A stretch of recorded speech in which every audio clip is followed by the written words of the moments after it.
Finally, some good news, and it's that Vice President Kamala Harris is now urging all senators, including Republicans, to back up and support President Biden's bills. I just want to say 4 things about the bill. We passed it twice in the House under different names. Same thing with the John Lewis bill. We passed it twice in the House. So now today we're sending it over with the prospect that it will have consideration in the Senate. This includes more stimulus payments for all Americans. The IRS has just announced a new timeline for when eligible Americans can expect their relief checks. This is the latest news and stimulus check information that I want you to know, so you want to be sure to stay until the end of the video to find the most important stimulus check and Social Security information.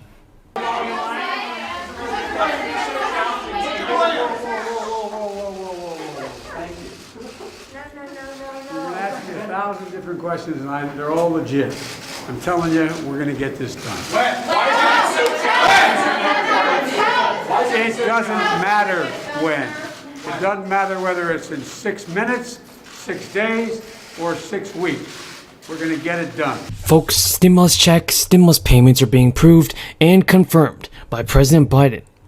So after weeks of waiting, Democrats are now ready to begin passing the new voting rights bill. This is after Chuck Schumer and Nancy Pelosi pledged to the American people that they would pass the bill this month. This is a big feat that they are taking on, and Democrats are trying to change the Senate rules to try to avoid getting Republican support. It'll just make it easier for stimulus payments to be approved. The Senate was actually set to take a break this week, but the good news is that Chuck Schumer was insistent that the Senate stay in town in order to bring up voting rights bills. Many of you are still wondering what the point of all these negotiations are. Well, the debate is currently over the legislative filibuster. Now, the filibuster is either a senator or a group of senators exercising their right to unlimited debate. So Democrats are currently debating creating a carve-out for the filibuster that they would exempt a voting bill from the 60-vote hurdle, while leaving it intact for other bills. Another idea would be to revert to a talking filibuster that will allow opponents to delay a bill for as long as they could hold the floor. But once they stopped, the bill would be able to pass by a simple majority. To change the rules without GOP support, Democrats are going to need total unity, something they do not have. Despite a huge amount of public and private pressure from Manchin, Biden, and Chuck Schumer, and Biden, Joe Manchin and Sinema have said that they do not want to vote to change the 60-vote legislative threshold, but they come around Biden's meeting with Senate Democrats and ahead of key votes this week. But their opposition is another reason why Biden should take executive action this week and pass 2 bills. Many Democratic lawmakers are pressing Biden to use his executive authority to accomplish at least part of his economic agenda. Pramila Jayapal, head of the Congressional Progressive Caucus, said that Biden may be able to take action on some crisis issues and easing of student loan burdens. She said Democrats cannot wait for a restart of negotiations with Manchin and expect a different outcome. It is known how much relief President Biden can pass through executive action, but it is clear that Biden could do something to help American people with his executive authority. Schumer had threatened to keep senators in town through the weekend to meet his previous deadline of Monday, but a scheduled vote got shuffled with this weekend's winter storm. The Senate is going to reconvene tomorrow. Schumer is expected to move to tee up a vote on any debate on the legislation. Friends, the IRS announced the nation's tax season will start January 24th, when the tax agency will begin accepting and processing your tax returns. The date is important to remember. The January 24th start date for the individual tax return filers allows the IRS time to perform programming and testing that is critical to ensuring the IRS systems run smoothly. Updated programming helps to ensure eligible people can claim the proper amount of the child tax credit after comparing 2021 advanced credits. It's important to remember that planning for the U.S. filing season process is a massive undertaking. The IRS has been working non-stop these past several months just to prepare, but as the crisis continues, there may be more challenges created. That is why it's important that the IRS reminds people that there are steps they can take to help ensure the tax return refund don't take or face processing delays. And many of you have even said that if you did not receive your third stimulus check, you plan on filing your recovery rate tax credit. Well, that is why filing electronically with direct deposit and avoiding a paper tax return is more important than ever this year. The IRS is actually urging extra attention to those who received an EIP payment. The IRS encourages everyone to have all the information they need in hand to make sure they file a complete and accurate return. Having an accurate tax return can avoid processing delays, refund delays, and later IRS notices.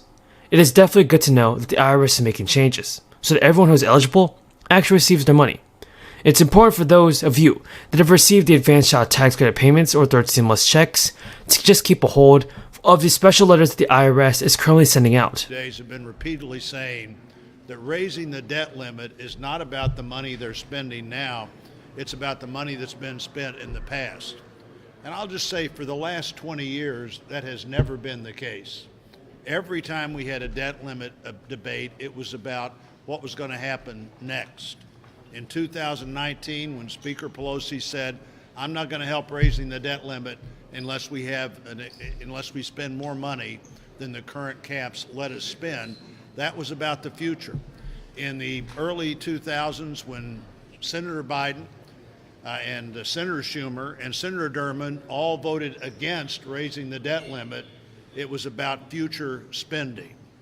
This is the reason, if there's a reason to have the debt limit, it's to talk about future spending. But how do you talk about future spending when for 9 months now, Republicans have been told we don't need you for spending? And in the one thing we were allowed to be part of, the bipartisan infrastructure bill, we're now told, and by the way, that can't happen unless we spend all the money we want to spend on another bill that you won't be involved in. When it comes time to do something nobody ever really wants to do, raise the debt limit, that's an odd time to say, now let's share our responsibility, even though up until now, it's all been one side of the Senate doing whatever they wanted to do without a single person from the other side of the Senate.